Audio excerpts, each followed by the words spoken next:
Народ мой, клеветой я обесчещен. Я, даже мыши жизни не лишавший, я, никому зла в жизни не желавший, дыханием у острия ножа стою.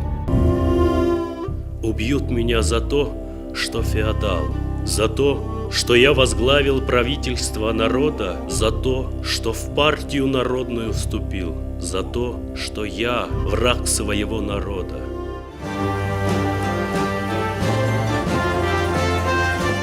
Пусть родиной останется для вас Тандытыва моя, поля с обильным щедрым урожаем вашими, и небо ясное пусть будет вашим небом, стремительные реки пусть будут с вами. День уличения лжи наступит непременно, кровавых тайн разоблачения обязательно придет. Вернут мне имя доброе и честь, и правоту мою вославить будет время.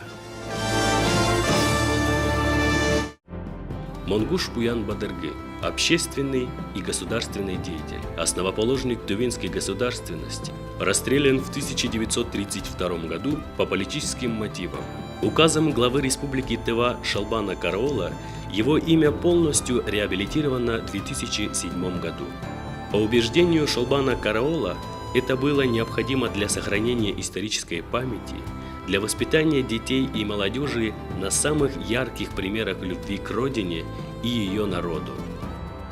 Шолбан Караол инициировал строительство памятника Буяну Бадыргы, автором которого стал Байза Ондар. Строительство состоялось методом всенародного участия. Я вам вечно благодарен. Вы смелый человек.